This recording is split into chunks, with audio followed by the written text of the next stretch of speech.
Hello, good morning, good afternoon, and good evening. Thank you guys for joining again for our Q&A sessions.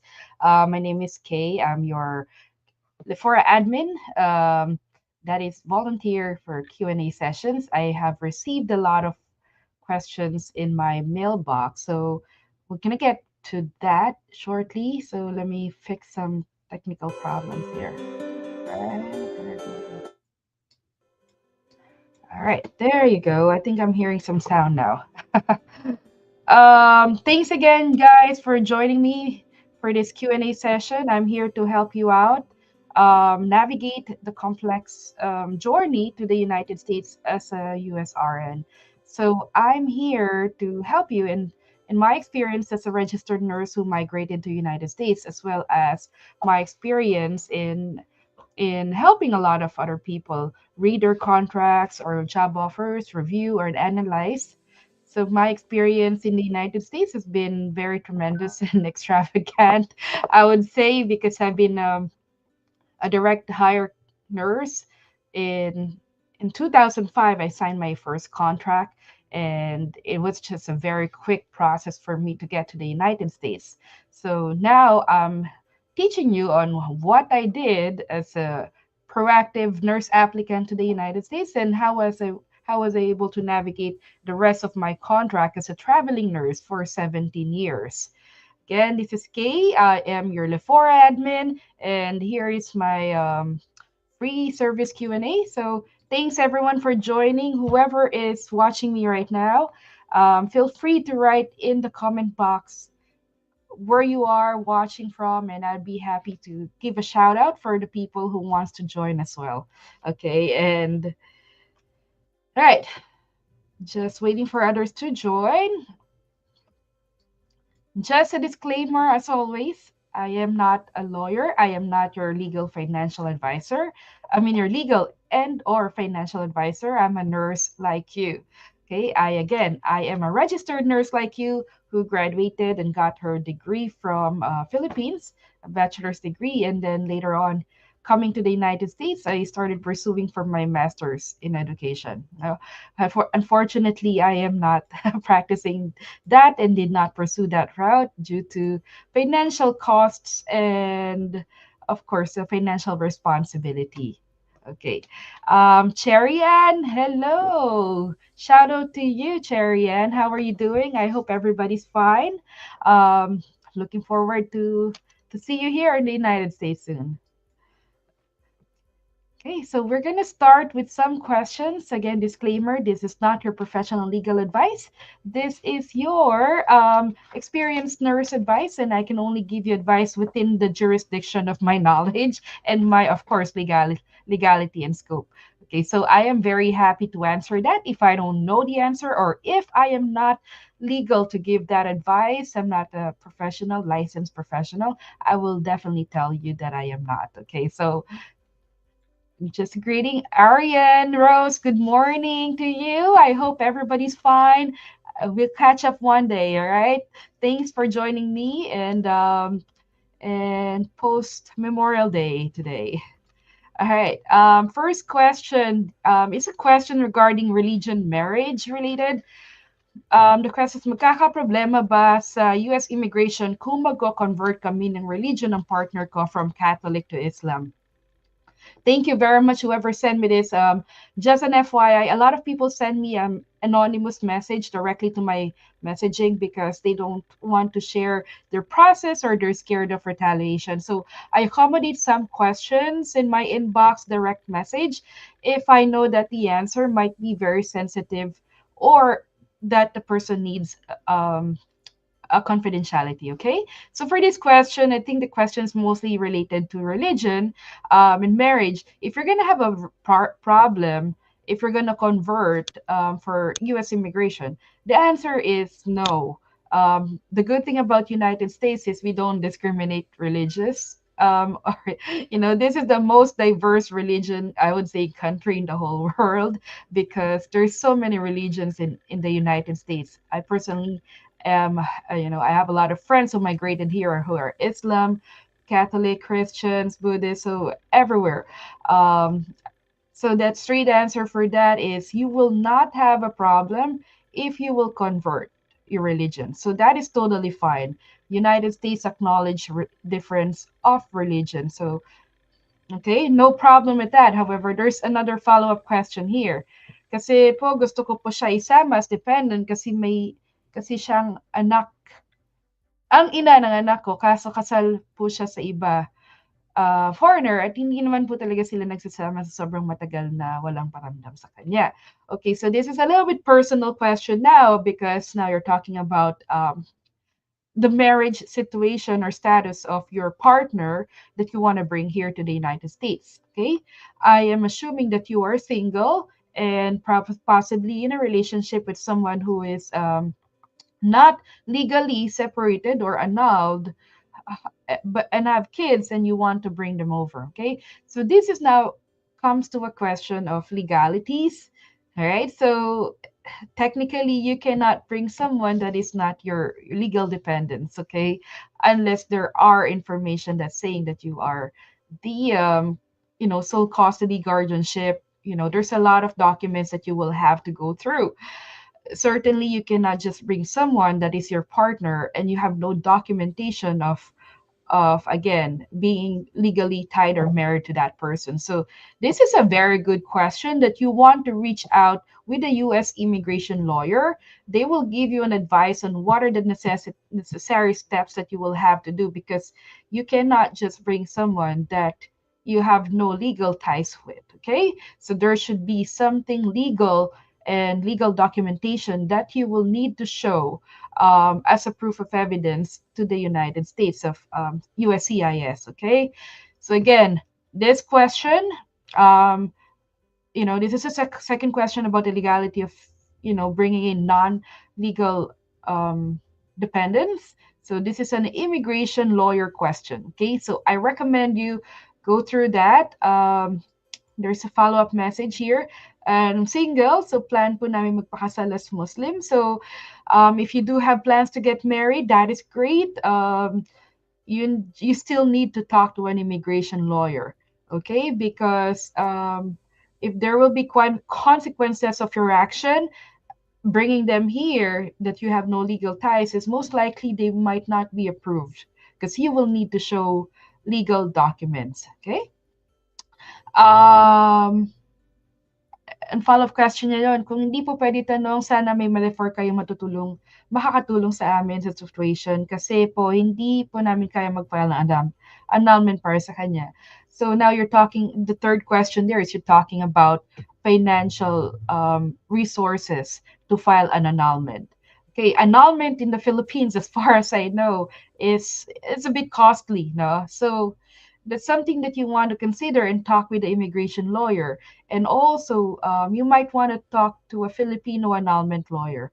I'm pretty sure a lot of Filipino lawyers can help you navigate that, especially if they practice yung family law or they are practicing or they have previous clients who are in the same situation.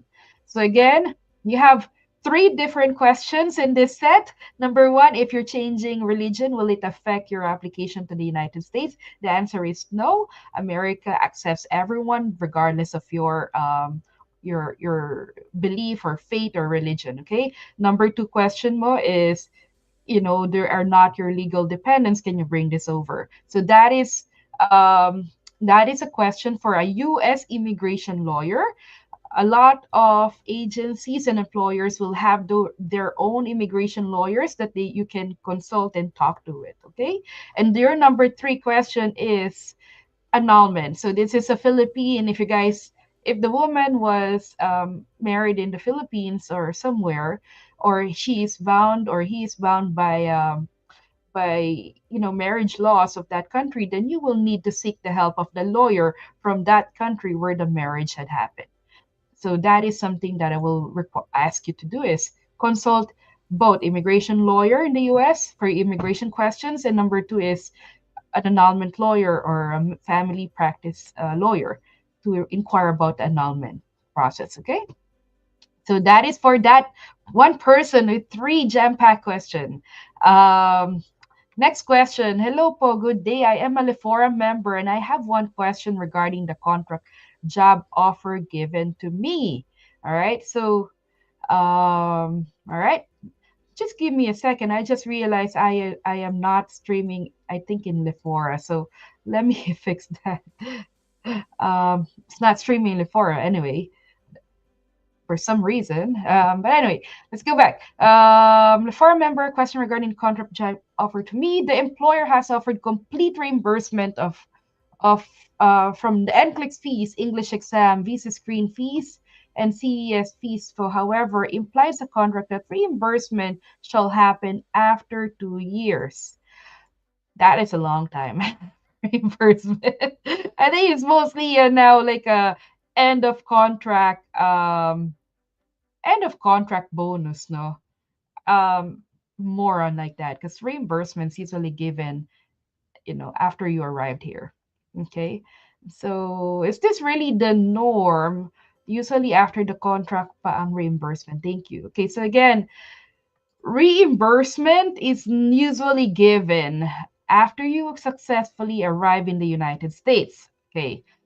However, if this is a reimbursement, yes, you can show that receipts and give that as a reimbursement. However, if they are saying that this amount of money is going to be given at the end of the 2 years, this is not really mainly a reimbursement. Maybe they term this as reimbursement. However, the amount is coming out like it's a real, what do you call this one? End of contract bonus. Okay. So it's more of an end of contract bonus rather than um rather than a reimbursement. Again, some people can tell you whatever they want to do. At the end of the day, if the duck walks like a duck and it talks like a duck, it is indeed a duck. Okay, so you cannot tell me, oh, we're gonna give you a sign-in bonus, what we're gonna give it, 2 years after. Well, that's an end of contract bonus. We're gonna give you money at the end of your contract. It's really more on the end of contract bonus or money. So I am not a big fan of end of contract bonus. I'm not a big fan of that because sometimes a lot of people knows this, especially in the executive level, right? If they have a contract bonus at the end, it's a lot of money and it's like incentivizing the employer to terminate you, right?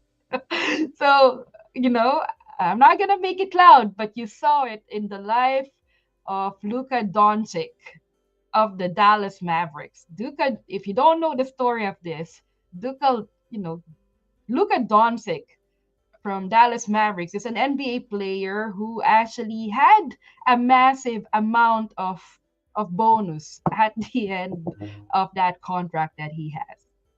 And guess what happened? He was moved to a different team. Why? It's a big amount of money. I'm not saying that I'm not saying that that is the true reason, but however, there are speculations that are happening that has happened that because of course it's a big of amount of money that he has at the end of his contract. It's a mega million contract. So the best way to do is transfer him to a different to a different team, right? So he won't get that bonus. Well, I'm not saying that this is true, but I'm just saying that there are speculations that are happening back then when Luka Doncic was traded to Los Angeles Lakers. He will not have that bonus at the end. So again, I am not a big fan of end of contract bonus. However, I'm a big fan of a sign-in bonus if I can upfront my investments. That's a good amount of money. I am a big fan of incremental bonus. At the end of the year or 2 years, um, give it back then. All right. So reimbursements, it's best to give it at the beginning. Okay, it can be in the first month or after your orientation or after your probation.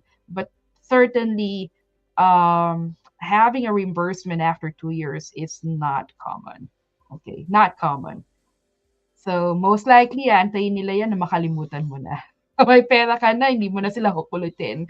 So sometimes a lot of people actually do that. A lot of unethical recruiters do that, that they're trying to withhold your reimbursement as they can possibly hold. Kasi alam nila ang Pilipino, hindi makulit. Ayaw magtanong, nahihiya magtanong. Okay? Sabihin na lang na, hayaan mo na ma'am, okay na. Okay na ako, masaya na ako. Importante, nandito na ako. Okay, so sometimes a lot of unethical recruiters will do that because they know your weakness, and your weakness is you're not gonna ask for that, and most likely you're gonna forget about that. So again, it's not common. A good and ethical recruiter will give that reimbursement after you arrived here in the United States. Okay. All right. Next question, LGBT couple. Okay, question. I'm under Health Carousel. HC is Health Carousel, one of the staffing companies who hires nurses from the Philippines. Okay, and applied for AB3 visa, currently ongoing I-140 processing. My partner and I got married online through Utah County and under Courtly, and we got marriage LLC digital right after the wedding. License to, sorry, not LLC, marriage license after the wedding. Our hard copy was sent the following weeks after. As per my agency, valid naman daw since my marriage certificate ako na pre-provide, even it was a digital copy. Though wala naman problem if require yung hard copy dahil sa amin naman. I just wanted to know if there are LGBT couples who did the same thing. Anong proof pa nahingi sa inyo aside from marriage contract? We are currently living on the same roof for years now, but we don't have any contract to prove that kasi sariling buhay namin to. Ay, sariling bahay namin to. Okay? As for photos and convos on social media, married naman since we've been together for more than five years already. Also, naging smooth pong process ng green card journey niya, sabay nakaalis. Okay. This is it's a lengthy question.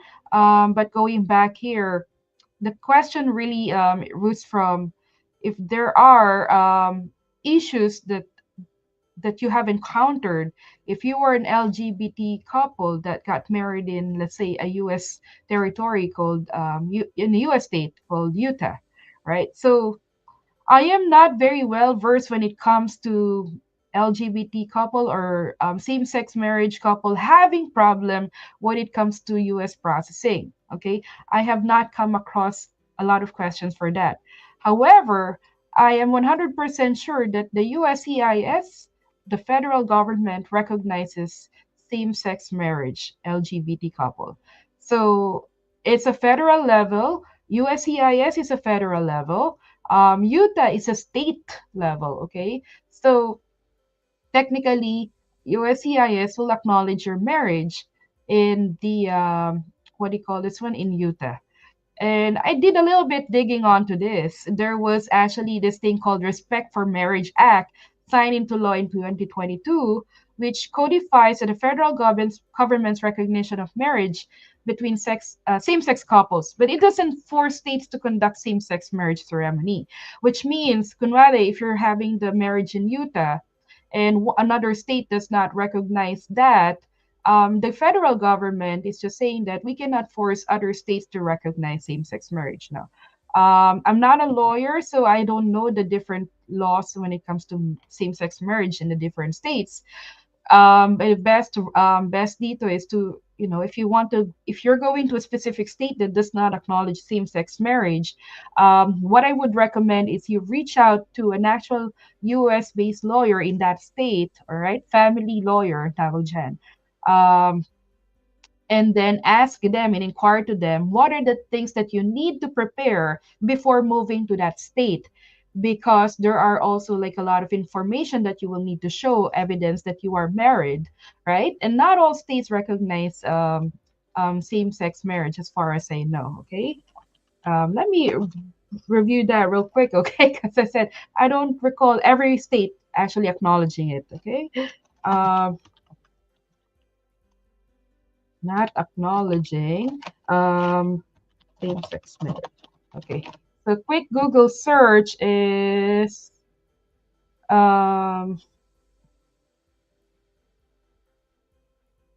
Oh, sorry, I get that. Let me correct that. Okay, so I did a quick Google search because the update now here, because I moved here 2005, right? 2006. I got married 2016, right? My husband, don't kill me on that. No, sorry, 2014. What am I thinking? Oh, my daughter is 2016. But anyway, sorry. So back then, not all states recognize same-sex marriage as far as I know back then. So there are a lot of changes that are happening. So again, the best person to reach out regarding same-sex marriage and documents that you need to provide for when moving to a state is actually going through a family practicing tawag doon. The lawyer who can give you more information about the necessary documents that you need to prepare before coming to the United States. And then there's also a question regarding immigrating using the Utah marriage license. So this is something that you will need to address with the U.S. immigration lawyer who's handling your case. As far as I can recall, I have not heard of anyone having problem when it comes to migrating to the United States. Okay. Um, so that will be the best guide there is reach out to the immigration lawyer who's handling your case and ask them what are the necessary documentation you will need to provide. Okay. So they will give you a whole list of that. Okay, so next question. I recently began processing my papers after signing contract with White Glove Placement, although I feel that I may be starting a bit late due to personal challenges. May I kindly ask when would be the best time to take my IELTS or English exam? Thank you very much for your time and support. Um, it looks like from this question, the person is on a little, not newly grad or younger age and probably on the later or mid age, I would say. I don't want to be judgmental, but doesn't seem like because of this message here that I felt I might be starting a bit late. So I'm assuming this person is not recently grad. Okay, so the question is stemming from what's the best time to take my IELTS or English exam. So IELTS and English exam are often required in visa screen process, and also some states would require you to have that as well for licensing. So the best time to have that is make sure that you have that before before you process those necessary things, before those things can get activated. Ideally, you would want to have an English exam the time that you are ready to file for visa screen. Visa screen is a 5-year expiration date, but I do believe certain English exam has certain expiration date. So let's say you are being sponsored, let's say today, May 27, 2025, under EB3 visa, which has 2 years plus retrogression. Um, Usually I wouldn't take this right now because if the English exam will expire in 2 years, then I might have to retake it again, right? So I will let the EB3 process go on first, and then when I get approved from for I-140, then I would put that as a signal to actually apply for my English exam. So by the time that my priority date becomes current, my visa screen is already in the process as well. So important that you have your visa screen ready when you are waiting for that DQ process and NVC stage and for that consular processing. So you want your visa screen as ready as you have when you get closer to your consular processing. And a requirement of a visa screen is you need an English exam for that. Okay, and for there are also English exams that don't expire now, so that is also something that you can take a look at because that one you can just take anytime when you want it.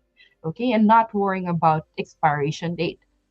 The only thing that you would worry is the visa screen because it's going to expire in 5 years.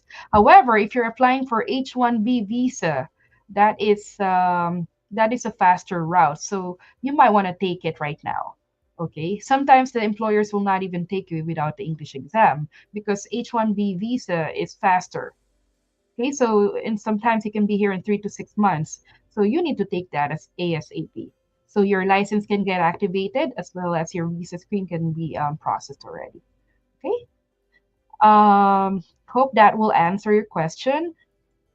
And next question is, I got hired by an agency for skilled nursing facility in Florida in 2021.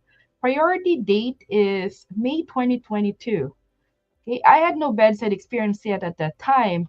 I signed with them because they were not requiring it at that time. So just to butt in here information, additional information, back in 2020 and 2021, a lot of employers really did not require experience because they need someone ASAP because of the COVID crisis. They just need a body with a heartbeat and an RN license. Okay, back in 2020, 21, 22, that was the situation.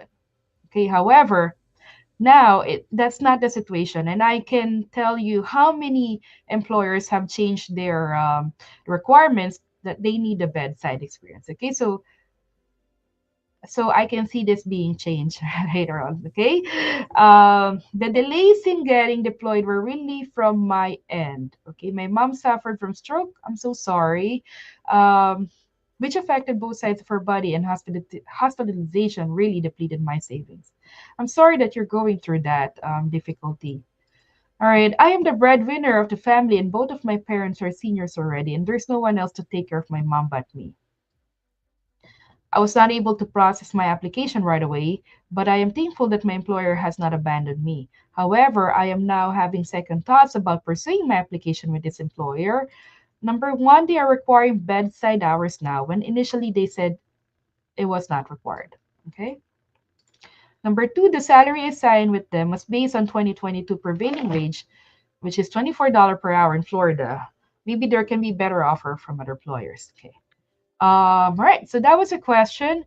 Number one, I'm so sorry that you're going through this situation. It's a very hard situation when you are the breadwinner and family, and you have so many ethical dilemma, also financial dilemmas that you're going through.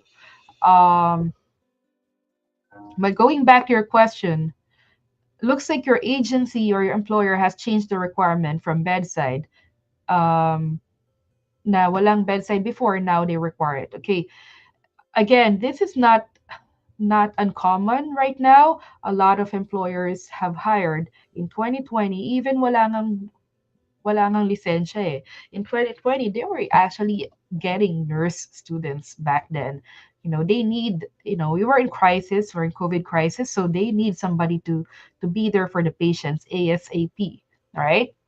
Overwhelmed ang healthcare system, ang healthcare industry. So we were getting anybody who just have a heartbeat and an RN license. That's it. No experience needed. In 2020, some were actually taken by the hospitals as an RN, okay, or those COVID centers. No. Back in 2021, and again, the nursing students were not on the option anymore. So 2021, the requirement is you have a heartbeat, right? And you have an RN license, right? They will take anyone. That's how desperate the US healthcare system was back in COVID crisis. 2022, the COVID crisis was getting into a more manageable situation, and the hospitals are less overwhelmed. No, not saying that they were back to normal back then. 2022, there were still, couple of COVID crisis area, but not the entire United States. So what the requirement was back then in 2022 was the U.S. majority of healthcare employers were just asking for RN experience, RN license and a heartbeat, and some even just few months of experience. Okay, the hospitals and the SNS were willing to take them back without experience. Okay, to train. However, 2023, the inflation is very high. The salary of the nurses are getting higher. The fees of staffing companies and recruitment companies are getting higher as well. So a lot of these employers in 23, 24, 25 has changed their requirements already when it comes to hiring a staffing agency nurse or a nurse without experience.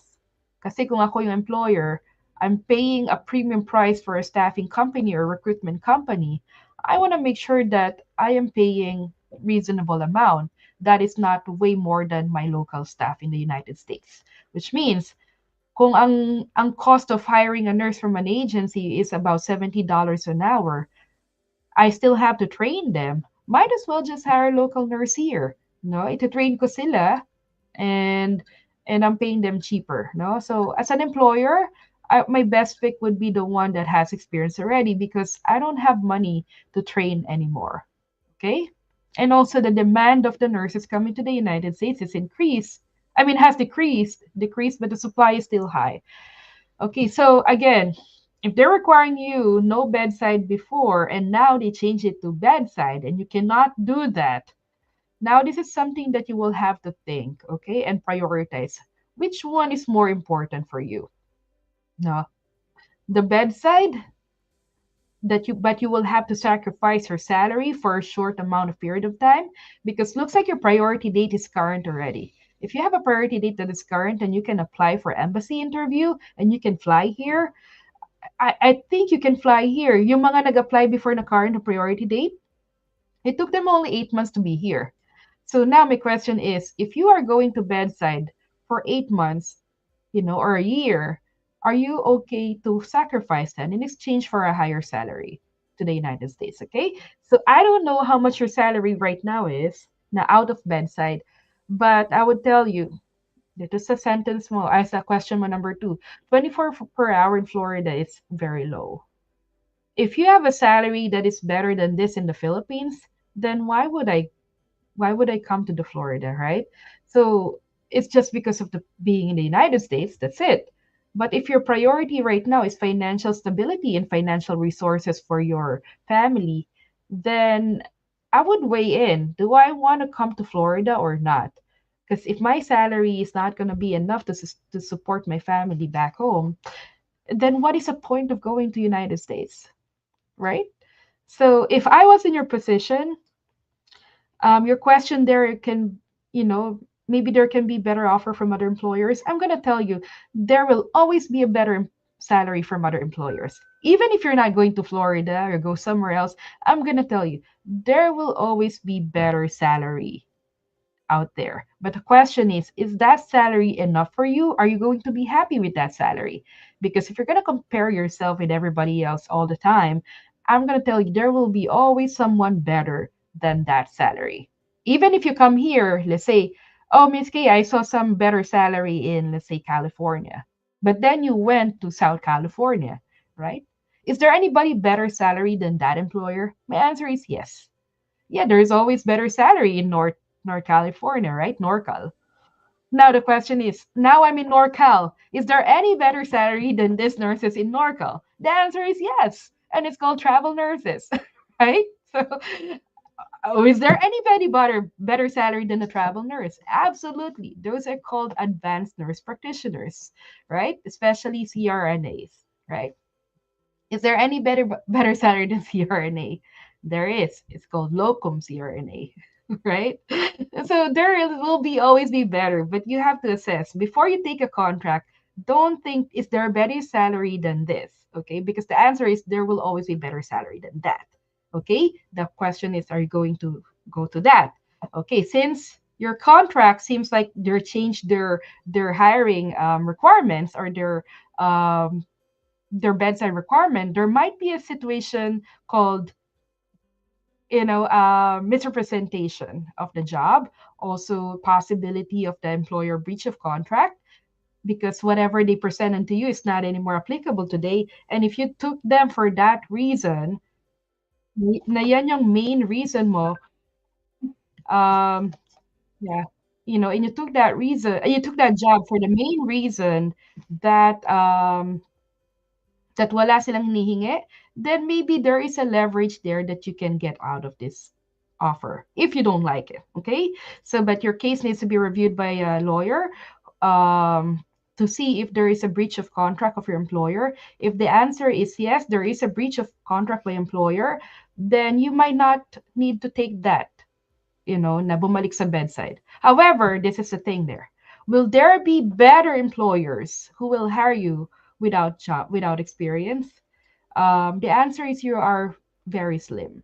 Okay, very, very slim. There's a lot of people without in your situation right now who were actually going to those employers that does not require bedside experience. Okay. Um, and your luck might be just going to nursing homes, okay, not hospitals. Um, but you have to do your research. It's not as easy as 2022. It's gonna be harder. Okay, if you're willing to take that challenge, then go ahead. Have your contract reviewed by employer. Make sure that have your contract reviewed by a lawyer. Make sure that you are okay to look for a different employer. Okay, it's not a free one. You might be spending money for that. Okay, so a consult for a lawyer to review your contract if your employer is breaching might cost you about $250 to $500. Okay, so you need to look for a U.S. labor lawyer or a U.S. based lawyer who can review your contract. Okay. Uh, Number two is if you decide to leave that employer, then I would recommend you get an experience. Okay, because when you have experience, there's more opportunity for you that you will get as high as $50 an hour, $40 an hour, Dublin yen. So if I will sacrifice for 1 year, I want to make sure that there is a better job here. Not sacrifice for a year for a low paying salary, but sacrifice for a year for something that is rewarding because majority of the sacrifices are worth the rewards. Okay. All right. Question again. I just want to know po about Interfisio. Nakapag-sign po ako kasi sa kanila na-file daw po yung USCIS ko pero wala pa update. Last March po siya na-file. Personally, I don't know Interfisio. If you want to send me more information, um, feel free. You can send me the link, the website, and I will review. Also look into their business registration in the United States. Also look into if they have POEA or Department of Migrant Worker accreditation in the Philippines. Okay, so always be careful with companies that might not have a lot of feedback from the other nurses. Okay, so you need thorough um, research on that. Okay, the follow-up question to that is, tanong ko lang po sana kung legit sila, wala kasi ako masyadong na-research.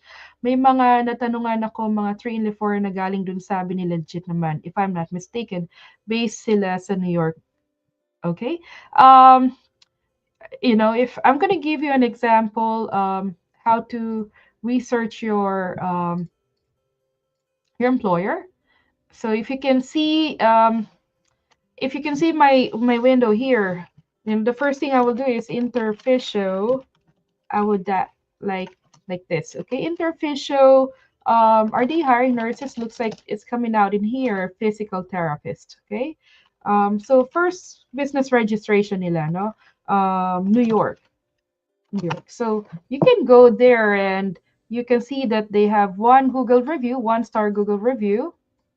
So if you see those 1-star Google review, you might want to check it out. What is this people saying? No. Local guide. JJ says 9 years ago, but it's 9 years ago, right? So if this is 9 years ago, they've been there for many years, right? So the question is, why they don't have a lot of good word out there if they've been there 9 years ago? So that's already a question now. If your business is practicing for 9 years and not a lot of people can put a good word on this, why, right? So mukhang ito ata yun, no? I'm not advertising anything here.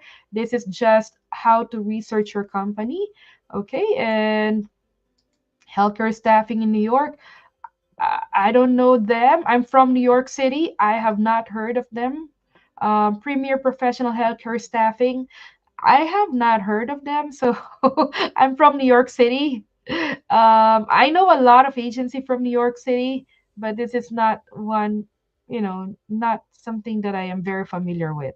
Okay, if they're the premier one, I don't think so, in my opinion, because there's a lot more bigger companies, in the uni- in New York. In New York, I mean, there's a lot, but I would say this is not one of the company that have gone across my research when I was a travel nurse. So there's also this You can also go to reviews in Indeed.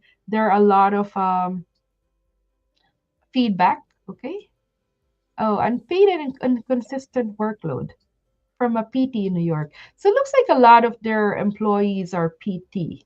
Okay. So look at the good and the bad review and see if those good and bad reviews are actually um, something that you can tolerate and okay with you.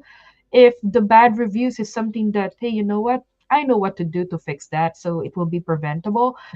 Something that, that, okay, then let's move along.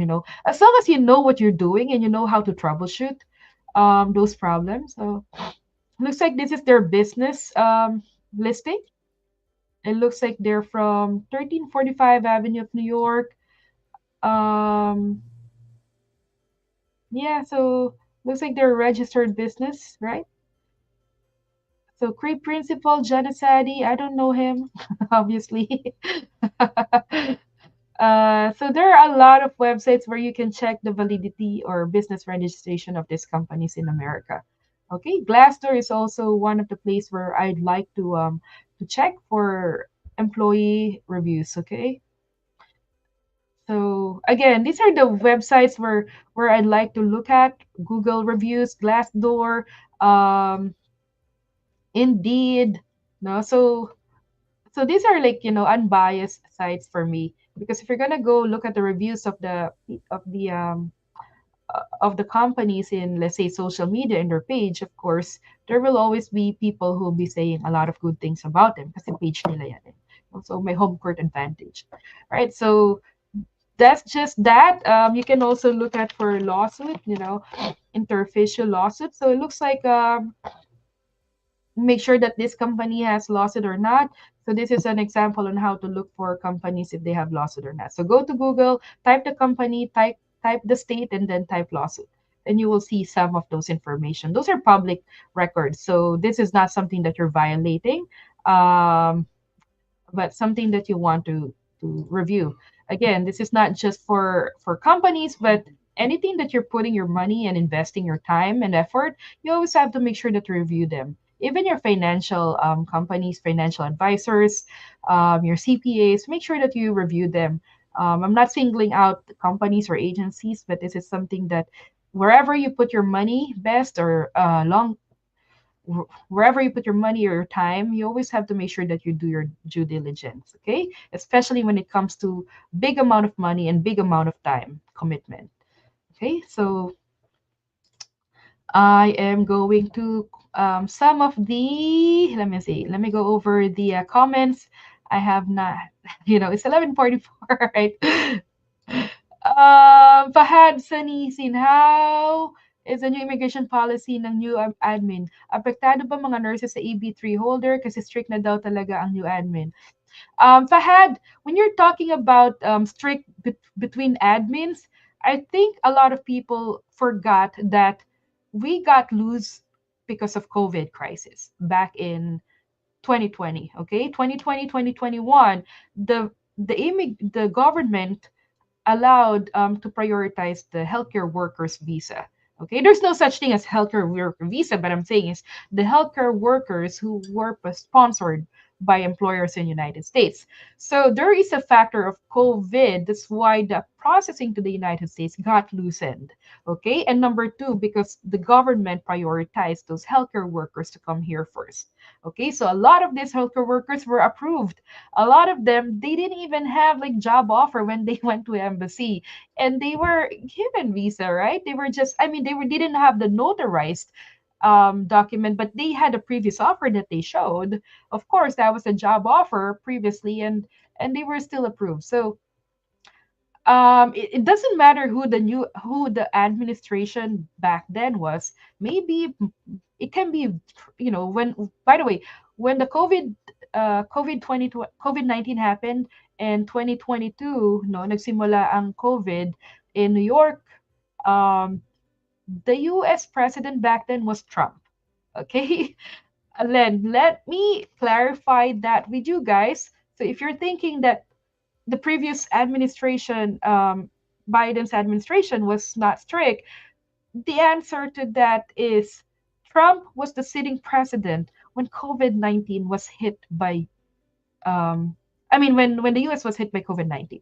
Again, President Trump was the sitting president when COVID-19 hit America. Okay? So during that time, there were changes in the immigration that had expedited processing of healthcare workers. Okay?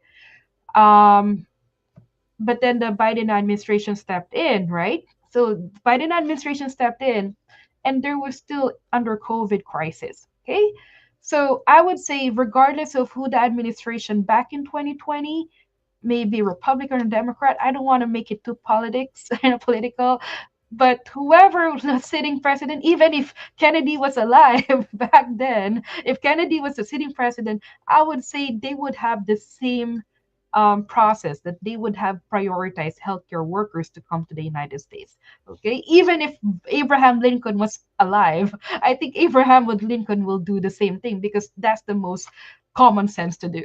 You know, we need healthcare workers. Bring them here as fast as they can. As fast as we can, process them as fast as we can in the USCIS. So again, that was 2020. No, 2021. Now there's a factor now of the new administration under the administration of President Trump, right? So on his platform, there were immigration, things that he had mentioned that he was going to change. Okay, so are there new policies on that? So I'm not an immigration lawyer. However, as a citizen of the United States and as a voting citizen of the United States, I was aware of those. What are the things that he said was he was going to change, the new policies. And you can all see that green card holders that have criminal records will be will be will not be allowed to stay in the United States, right? Or will be subjected to some certain level of interrogation, right? Um, there are there is I don't think there is a new policy when it comes to USCIS, However, ang pinagkaiba lang dito is enforcement. Okay? Are they more enforcing these things? The answer is yes. Is there a change in the process? I don't think so. Okay? I don't think there is a change of process. You still go through I-140 application. The employer still needs a prevailing wage determination before that. So that is already been there. But they're more strict when it comes to looking and reviewing on your the documents that you present to US Embassy. Okay? So are there changes in the rules? If there are, probably small amount of change or minimal. However, there is a change with enforcement. Okay? Mas ini-enforce na siya.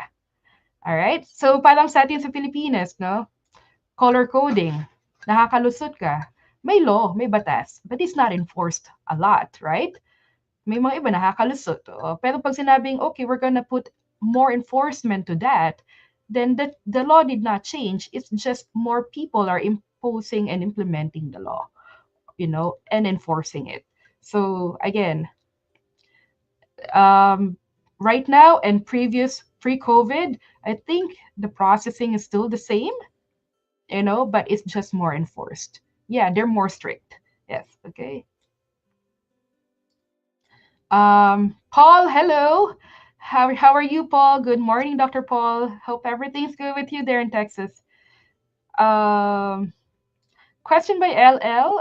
Thanks for sending your question, LL. Hi, good evening. Just joined. Just to clarify, so if you're separated na sa wife mo, will there be an issue nito sa immigration if you declare na married na and di mo siya sinama? LL, if you are separated, doesn't mean that you're annulled, right? So your discretion of bringing in your spouse, legal spouse, na hindi pa kayo annulled, is your discretion.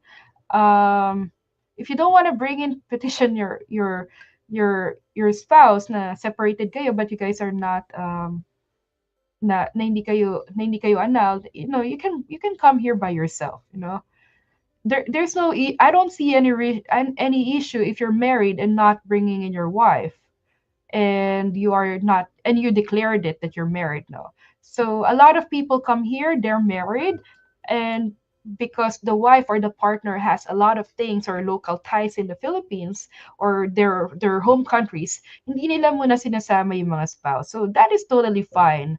And I know a lot of people like this, okay? A lot of them are saying they're married legally, but they're separated from their spouses and they came here by themselves. So even if you declare married as a documents mo, that is totally fine. The discretion of you bringing in your dependents is all you.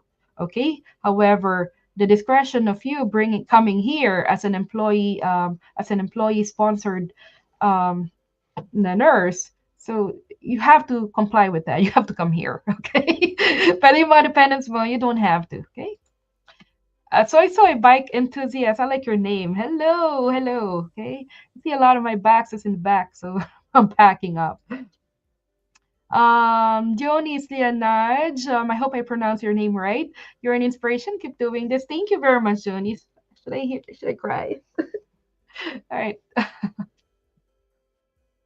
All right, Kix Ramos. Hi, do you have any recommendation of an agency that accepts zero experience nurse?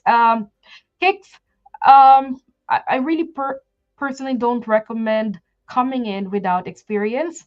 Maybe come with at least a little experience, even if you're going to nursing homes, because a lot of nursing homes, long-term care or home cares, maikli ang orientation and training. So you're very limited with knowledge and experience. So it's very dangerous. However, if you're going to go with a if you really pursue to come here taking a risk without experience, so there will be a couple of agencies that will bring you here without experience. But I recommend you going direct hire, okay? Because direct hire is the employer sila talagang kausap mo magpe-petition sa'yo, okay? And you can do a little research on where you're gonna go. Mahirap kasi pag agency, hindi mo alam kung saan ka dadalihin eh. You have no experience, hindi mo alam kung saan ka dadalihin. What if dinala ka sa area na mahal ang cost of living and and hindi ka maka-apply sa ibang hospitals na side job kasi walang tatanggap sa iyo, wala kang experience, no? So you're stuck with one job that is low paying and you might not make ends meet, which means you might end up being broke. And a lot of our nurses who are in that situation, they're so frustrated and disappointed. And a lot of them have told me, I wish I would have gotten some experience at least. Kasi I cannot find a job either. Kahit na nag-work ako sa nursing home, I want to apply on a better paying PRN, but they won't take me kasi wala akong experience, no? So, yun ang mahirap eh. Walang may kilala sa'yo, wala kang experience, it's a high risk to hire you. But let's say you're working on a nursing home and then you want to do PRN sa hospital. Then, okay, meron kang background check. However, you have no experience. It's still a high risk for the employers to see that. Okay, still a high risk. Okay, especially for PRN, they have very short orientation, so you want to have that at least an experience. Okay, or background at that. Rainier, good morning. Thank you for leadership guidance, Admin K. I appreciate all your help and support, guys. Without your help, we won't be where we are right now when it comes to LEFORA. Our advocacy and commitment in helping a lot of other people, I'm sure we're getting the strength from each other, right? So we're supporting each other. We're all in this together. Okay. Thanks, Rainier, for waking up early in West Coast. Okay. Keen Aguila, thanks very much. Thanks for your very informative live video. I'm having. I need to fix my glasses. Okay. Okay. Thanks, Keen, for appreciating all our job in LEFORA. The Excel scores. Any insight about community pantry?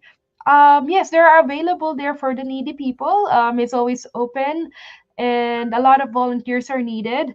Community pantry is very helpful for those people who really are in need. However, I don't recommend going there if you have a financially stable family. This is for people who really needs that help. And as nurses, we are always should be doing the best of the ethical as possible. For a food pantry or community pantry, if you have a family of five and you're the breadwinner, you're the only working person, when you have a family of five and your salary is not making ends meet, definitely you qualify for that. Okay. However, I don't suggest that to people who are single. Leave it alone. You guys are single. You got no dependents. Leave it for the people with kids. Okay. Um, I do recommend, it doesn't mean that's available for you or available for everyone. You will take advantage of it. Let's be helpful for one another and be considerate for those people who are in need. Okay. Again, but if you are in need, then you are qualified for that. Okay. They're not gonna stop you, but it's a matter of honesty policy here. Okay. Hi, Grace. Thanks for joining me. LV, so proud of you, sissy. Mabuhay ka. Thanks, LV. Good morning. Good morning. Thanks for joining me. And M is watching from Canada. Thanks for joining, M. I hope this information has helped you. And we're gonna go back with some more questions in the that was sent to me in my DM. Okay. Ask ko lang po sana if pwede declare sa law firm questioner in applying I-140 regarding sa DS26 DS-116 na hindi na-approve due to lack of documents po, hindi po kaya magiging problem in the future. So DS-160, this is the one that you're already applying for consular, no? Well, you have to have complete documents before you go to embassy interview. Okay, if you don't have enough documentation, definitely this is something that you will need to go over with the immigration lawyers. There was a recent U.S.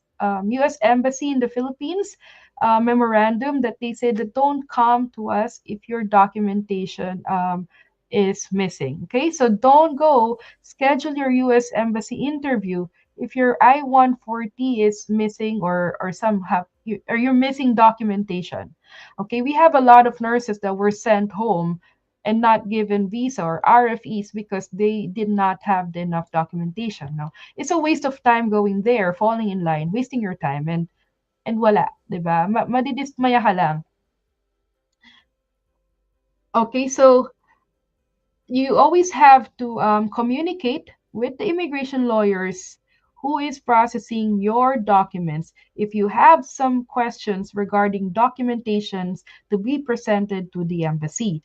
Again, if you don't know the immigration lawyers handling your case, you go to FOIA and look up for request for a copy of your ETA 1989. You will see there that the names and the contact info of the lawyers or the address of the lawyers who process your documentation. Magpa-schedule ka sa kanila. If your agency is not being helpful or very knowledgeable on that, just go directly with the immigration lawyers, okay? At the end of the day, the immigration lawyers have filed for that case, and if you have questions with the filing, it is your right to ask them as well, okay? But if there's questions outside that filing, of course, you might need to pay them consultation fee. Okay. Next question is, I'm confused with the school graduate CGFNS question. I'm confused with the school graduated from my school changed name. So iba po is so iba po ba is a I cannot understand. Is yung nasa this diploma or current name po ng school. It's like I'm reading the doctor's prescription, right?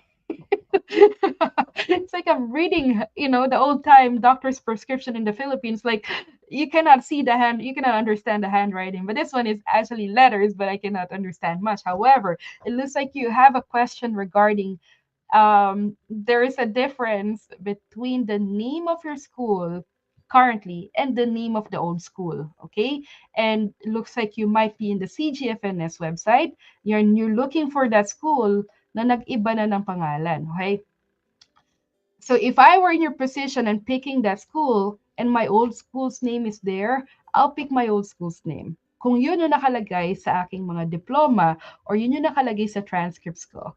Because it's easier to attach that. And probably CGFNS is aware if the school has changed the name. I'm pretty sure they have database also that is saying that, oh, this is formerly known as this and that. Okay. However, if you have questions, you can reach out directly to them. They're not CGFNS anymore. They're called True Merit. So please feel free to reach out to them to clarify that. However, if I'm in your situation, no, I'm not sure which one to choose. Either you ask questions, or if you're time constrained, ask your agency. If you don't know what to say, if you don't know what to pick, ask LEFORA community. Or if wala talaga, walang wala, I would choose the one, worst case scenario, I'm gonna choose my old school's name because the old school's name matches my diploma, it matches my transcript. Okay, so that's something that I would pick. Okay.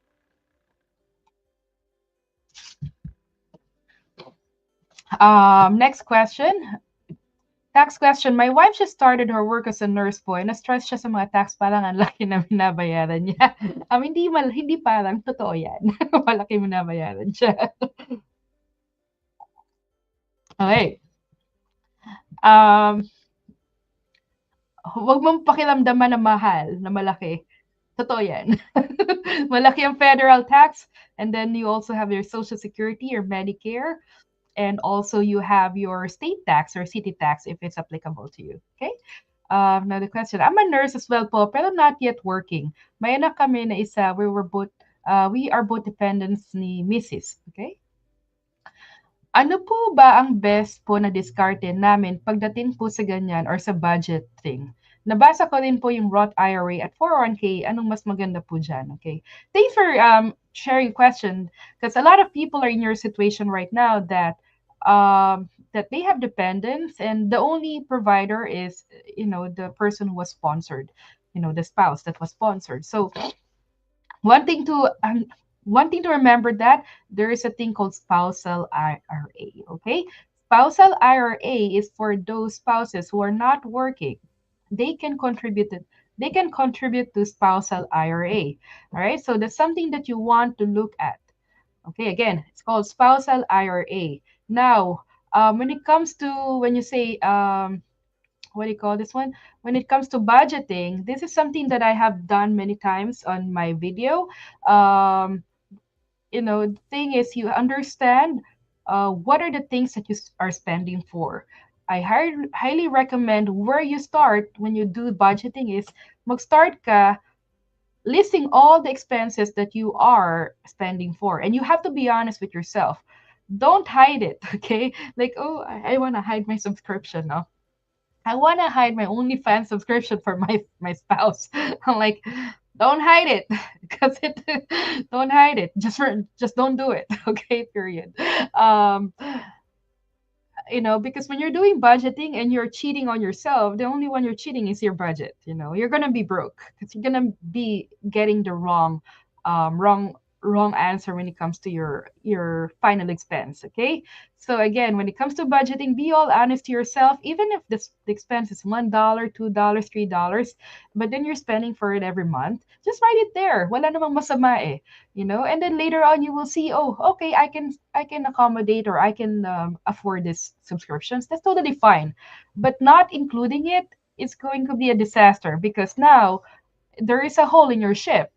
And if you don't pay attention to the small holes, those small holes can eventually become bigger, and that can sink your ship. So kahit na maliit ang gastos, malaki ang gastos, always include it in your list of expenses, and then you prioritize there first. Which one is non-negotiable for me? Which one I cannot cut? Definitely, you cannot cut the car because you need a car to get to work, right? However, can you cut the premium of your car? Can you cut the insurance cost of your car? Can you cut the interest of your car? Absolutely. There's called refinancing after 1 year. If you want to lower down your rate, apply for refinancing after 1 year. Okay. For your after 6 months of your car insurance, and you have a very good history of car insurance, you don't need to automatically renew your car insurance policy. What you can do is, shop around after 6 months. Every 6 months or every after matatapos yung car insurance policy mo, make sure that you are revisiting yung shopping. Shop around, see has better rates, because when you have experience in driving in the United States, the cost of your driving of your car insurance should go down. Okay, it should go down tremendously. If you have 1 year experience in driving and wala kang accident, and there's also like defensive driving schools or classes that you can take. It will cost you some amount of money, but the long-term effect of that is bababa yung premium rate mo for your car insurance. Okay. Couple more questions here. I'm a Filipino physician, RN. I left my last job to concentrate on my NCLEX, and I thankfully passed it. I'm kind of embarrassed to ask publicly on what to put on my CV. All of my working experience is a physician, zero experience as a nurse. Since I work for the government, we had to be a jack of all trades, so my training as a nurse was not put to waste. Okay. I have relatives who recently migrated to the US without nursing bedside experience. It made me hopeful that maybe I could also apply as a nurse in the US. On top of all that, I'm pretty sure that I'm not the only Filipino physician RN seeking for better opportunities. With all that said, my question is, how will I make my CV? All right. First and foremost, Doc, thank you for sending me your message, and I appreciate your honesty in sending that. No, not a lot of Filipino doctors or doctors would be out there reaching out to people. No, but I appreciate your message and your all honesty and genuine. Um, a lot of a lot of I know personally are physicians from the Philippines. They came here to work as an RN. So I would say probably hundreds and thousands of you probably by now, over the span of 20 years that I've been here in the United States. I have even family that are physicians in the Philippines, and they are here as an RN. And there's nothing wrong with that, because RN route is the faster route to get to the United States. Um, how will you work on your CV? So I would definitely say you put on your CV whatever is the job that you're applying for. So for me, yun yung ano, kung wala kang experience in nursing and you're applying for a nursing job, there is a thing called skills checklist, okay? If you're applying for a med surge job, what you want to do is Google med surge skills checklist, okay? So I think I've showed this in my other streaming previously, but I can also help you again just to give you a quick navigation on that. Okay, here we go. So Google. So what you want to do, type into Google is what do you call this one? Oh, sorry, that's my daughter's history. Hold on for a second. You will see my daughter's history when she's looking for cartoons and stuff. Okay. What do you call this one? All right. Ed search skills checklist. Okay. I'm trying to put this into Google. Okay. Right now. So again, I went into Google and I put in there med surge skills checklist. Okay. So because I'm applying to med surge nursing, I will put it med surge RN. Okay, RN skills checklist, and we'll give you have an idea of what are the things that what are the employers actually looking for? What are the skills? Okay, so I'll give you an example here. This is from a random website. So I'm gonna make it bigger so you guys can see it. Okay, so nurse agency med surg skills checklist. You can see here kung ano yung mga ginagawa, okay? Rarely done, done frequently, occasionally done, observed only, okay? So there is this thing that most of the agencies or employers actually use. This is a tool for agency and employers so they can gauge how much is your experience. If you're doing all of this, Doc, then I don't think your CV will come out as empty, as a nursing experience, because these are the things that we actually, we do here in the United States, and this is just an example list, okay? And there's a lot. Different employer will have different skills checklist. Different agency will have different skills checklist. So what you want to do is look at those skills checklist, kung saan ka mag-a-apply, ano yung position na ina-applyan mo, and look at if do you have skills in there. If not, then I would attach a sample to my resume, okay? So you can make your own if you want, para hindi ka copyright violation, but this is just a sample. This is all in the internet, in the web. So you're not you're not actually violating any privacy because it's the internet, it's a public documentation. Okay, so unless it says there that there is actually a copyright. However, this is for all education purpose of how to navigate and research um, what is out there. Okay,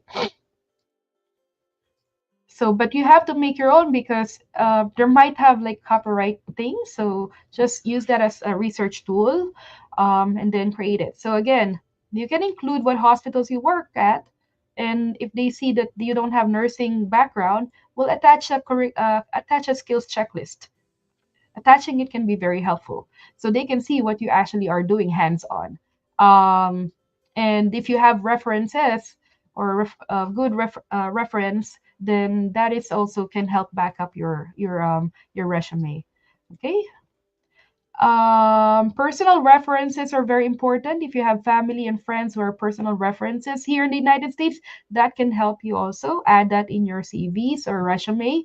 CVs are not common term in nursing here. Most of the time we use resume. Okay, so resume is what most of the employers would ask from you.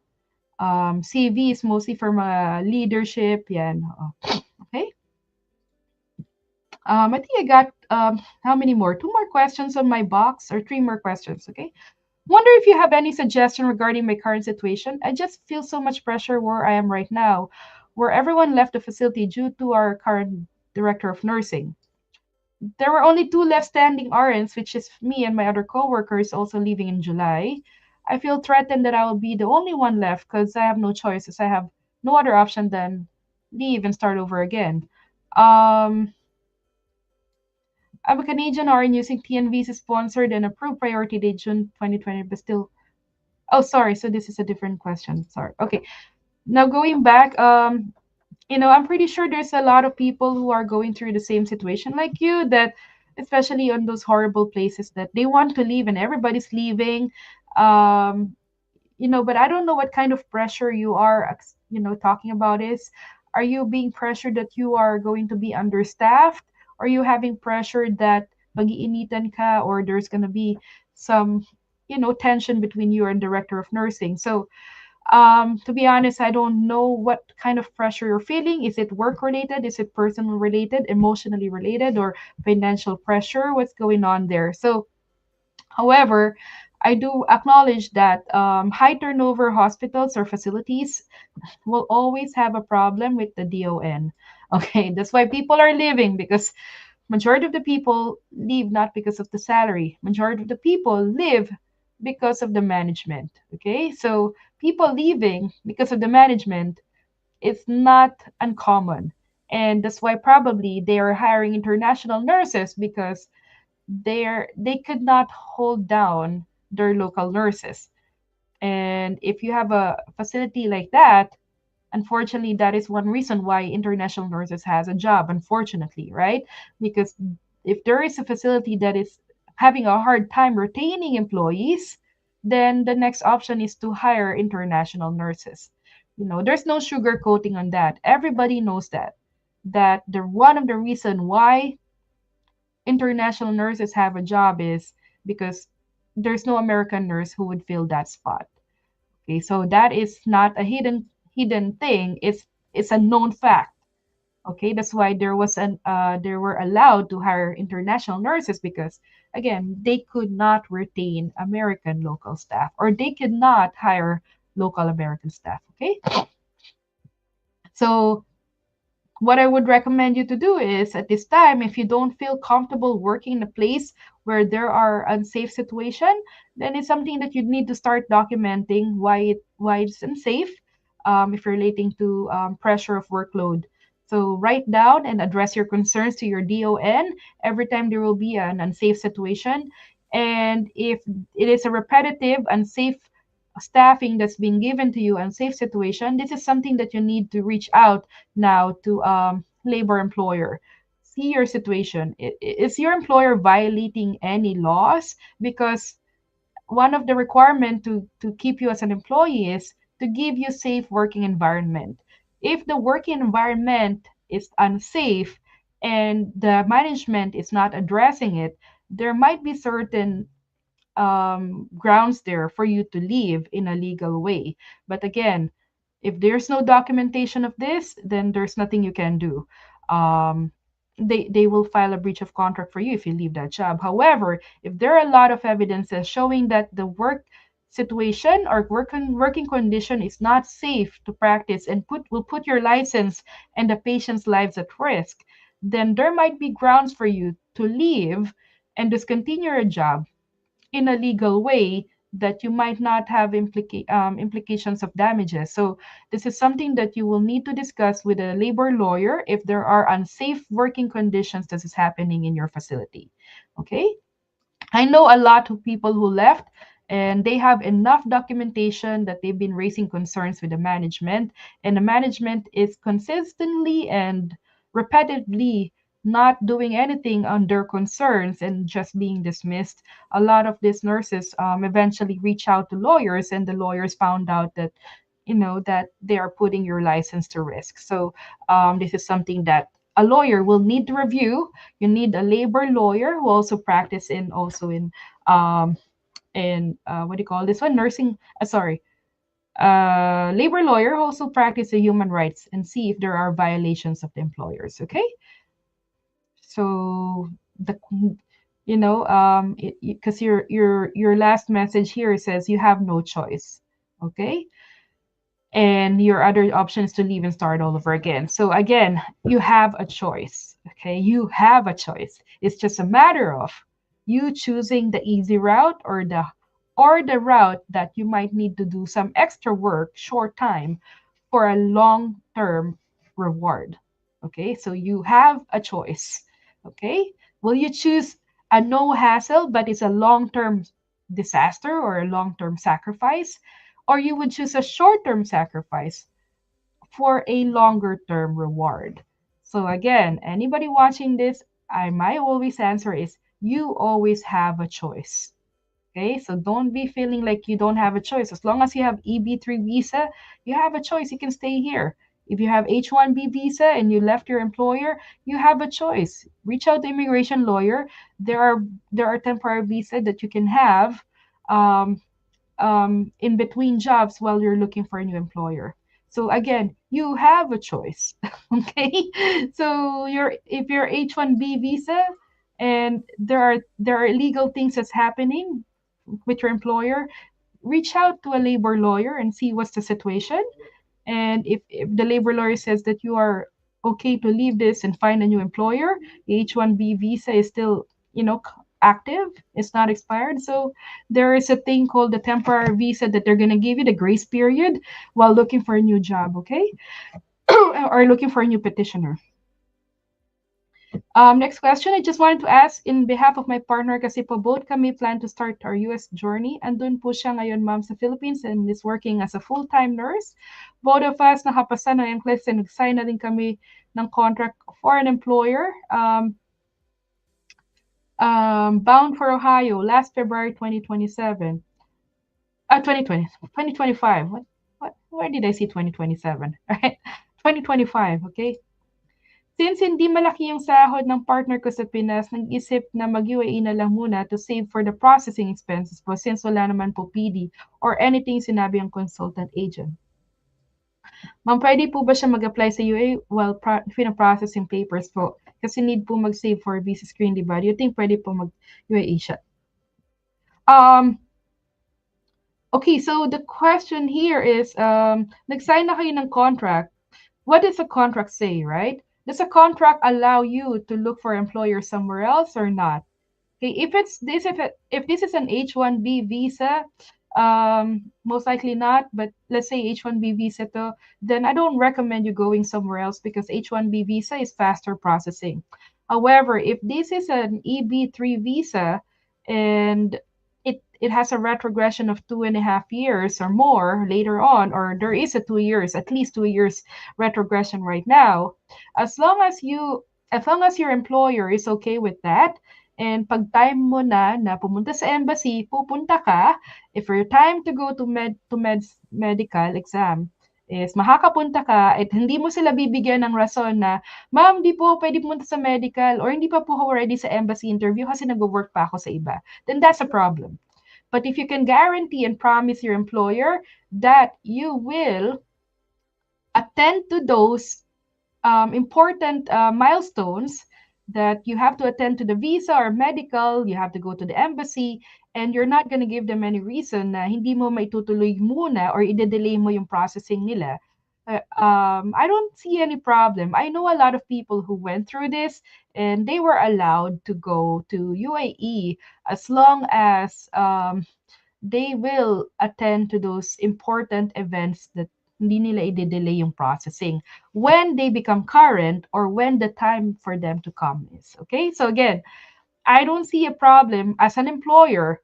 I don't see any issue. Huwag ka lang kukuha ng 3 years contract sa labas. Kasi if you're gonna get a 3 years contract in UAE, pero 2 years lang ang retrogression ng United States, then there's a possibility baka hindi mo puntahan yung embassy interview mo or hindi mo ma-fulfill yung mga requirements sa processing. So what I recommend to you is make sure that you're getting a short-term contract outside the Philippines and then save money and then come back. Okay, and then renew your contract another 1 year if there's such a thing as a yearly contract.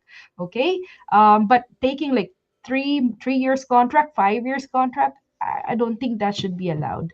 You know, but there are a lot of employers who are negotiable na mag-work ka sa iba as long as you let them know and you maintain your experience. You know, kung bedside experience ang pina-applyan mo dito, then it should be a bedside experience job that you're applying in UAE. Okay? And maganda nga yan kasi gusto nga nila na may pera kapag dating mo dito, no? A lot of employers will recommend that you will have pocket money when you arrive in the US. So, I'm pretty sure they will support you on that. But they just want to make sure that you're guaranteeing them that hindi mo i-delay yung mga processing. Okay?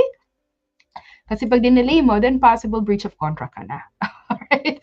So, yun ang recommendation nga. Next question here. Paano po yung process or need gawin if yung sister ko is magpadala ng big amount po sa akin from USA?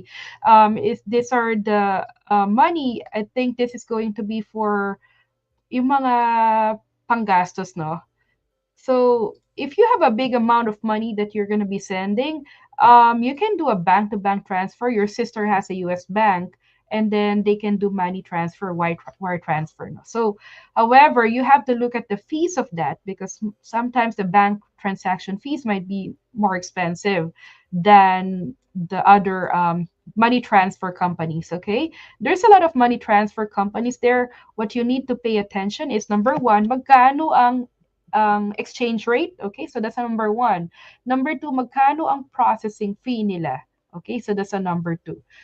Because even if the company is saying there's no processing fee, pero yung kanilang exchange rate is mababa, doon nila kukunin yung processing fee. So, luwi ka. So, there's a lot of companies out there who's saying no processing fee. But then when you look at the exchange rate is really low. So what you want to do is always compare the end output. Okay, end output. Magkano yung lalabas sa kanila? You know, shop around from different money transfer. I have personally used money transfer that is for big amount of money. So you're talking about thousands and thousands. You can do that. Some companies have limit. So kung may mga limit yung mga company, want to make sure you do intermittently na magpadala dito 1 week after or 1 month after, no? You know, start sending small amount money na allowed ng bank. But however, there are money transfers that are allowed for a bigger amount of money. Yun ang recommendation ko sa'yo.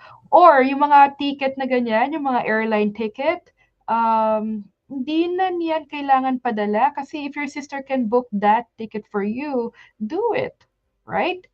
Ang maganda pa is, you know, kayo yung magbubook, alam niyo yung mga details ng flight niyo, no? And sometimes it's cheaper to book the flight from a US, you know, na magpa-fly sa Philippines. Sometimes it's cheaper online. So what you want to do is you book, again, the tickets, you can book. You don't need to transfer that, no? Tipidin mo na yung pera mo. The other things that you need is also yung mga pocket money mo pagdating mo dito sa United States. Wag mo na ipadala yan kasi sayang lang yung pera na napapalitan pa yan. May conversion fees pa yan eh. So, I don't recommend sending the money. If you can get money here, wag mo na ipadala sa Philippines na i-convert and then i-convert mo ulit pagdating dito, no? So like for medical exams, that is something, if that can be paid online, wag mo na ipadala. But if it cannot be paid online, and then sige, padala mo. Pero yung mga kayang bayaran ng sister mo dito sa Amerika, pabayaran mo na if online yan. No need to send it to you because you need money in dollars also when you get here. So yung mga down payment for rentals, down payment for housing, don't do that anymore. Na ipadala doon. Yung mga hotel or housing dito sa United States, let your sister book it for you here. That will be actually cheaper for them and for you. Hindi pa maubos yung pera mo for transaction fees. Okay? Um, all right, let me go over the chats. I know we're over time. It's 12:26 already. We're already 1 hour and 25 minutes. So just finishing up some more questions from the chat. And for the people who send me message in my personal messaging, I want to let you know that I will get to that messages, okay? The one that are discussed here were the people who actually sent earlier than you. So I go whoever comes first, okay? But it doesn't mean I'm not going to miss you, but I will get to your message. But we just have to go by whoever sent it first, okay? And for those people who send me direct message, when I replied to you, that I will show it in the next Q&A session. That's gonna be for tomorrow. All right. If you receive that message today, then it means that's gonna be for tomorrow. And we're gonna do this live show 11 a.m.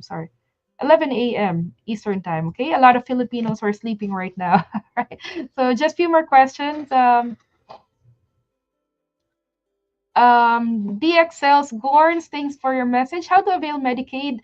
Medicaid, Gorns, they have a qualification, they have eligibility. So each state will give you information on how to avail that. So I would recommend you going to your state and ask there for that, inquire ka. So each state will have their healthcare department that can address this. Okay, like for example, in New York, no, go to New York um, healthcare insurance or say Medicaid, no, just Google it up. Let's say California health insurance, or Medicaid. So you can inquire about that. There's a lot of resources per state, okay, per state. So this is something that you want to inquire in your state first, okay? Medicare is the same thing, okay? If you have children, you have CHIP, and it's the same process. You go through the state healthcare department, okay? Immune Gan, thanks, Admin K. This page has been so helpful to me. Thanks for the guidance on our journey. My pleasure, Immune. Um, Yun, follow lang kung ano nasa diploma mo na name school kasi school ko naka-indicate naman sa CGFNS yung dalawang name. Isa ang old name, isa new name. And follow lang yung match to diploma. Thanks, Simeon, for sharing it because I agree with you that CGFN is definitely aware of the school change names. So if there are two, then if you can choose two, then choose two, right? If there's one, then inquire mo muna sa CGFNS if it's okay to do that. Okay, if not, there are also processing centers that you can inquire as well. Okay. Rosette, hello, good morning. Rosette Abinza. So good morning to you. Well, good afternoon na dito sa East Coast. And thanks for joining. Hope to see you one day, okay? Congratulations also for for your American journey. I've seen your pictures. Good morning, ma'am. Is it okay to send a copy of my contract for you to review? I would highly appreciate your input. Francine Villa Monte Alegre, thanks for sending your message. Just a disclosure, like I always tell everyone, I am not a lawyer.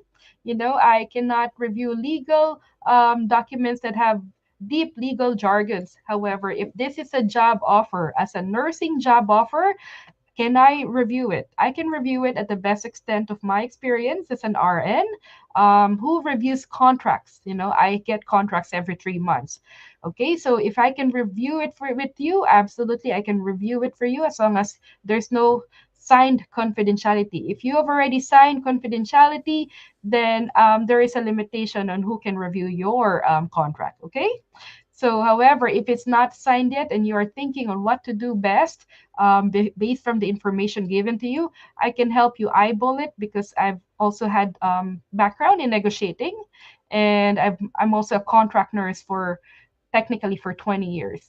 Okay, the first time I signed my contract as a nurse is 20 years ago, and also the job offer. I signed job offer and contract every 3 months as a contractual nurse here in the United States.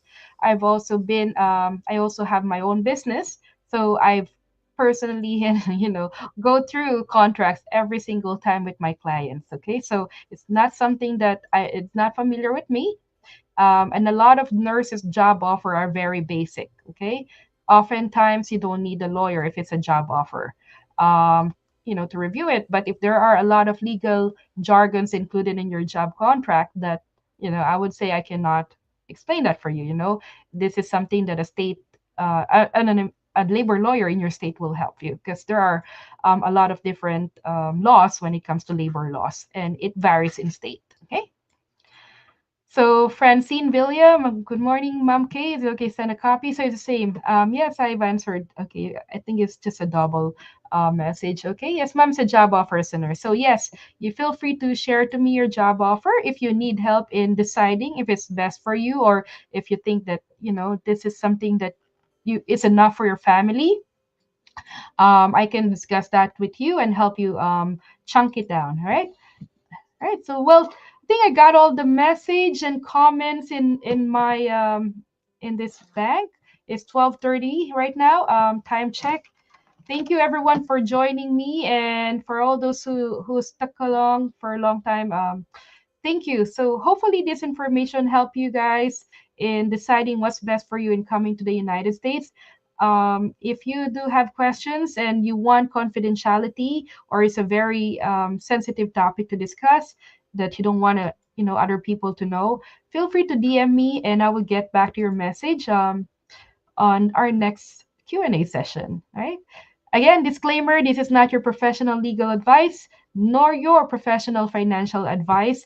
Please consult your professional legal advisors for more in-depth legal advising. This is for general purpose only based from my experience and based from the feedback of our LEFORA co-worker colleagues, right? Co-workers. So and our LEFORA admins, based from their experiences, shared experiences, and we call it cohort, right? Shared experiences. So again, this is for general information.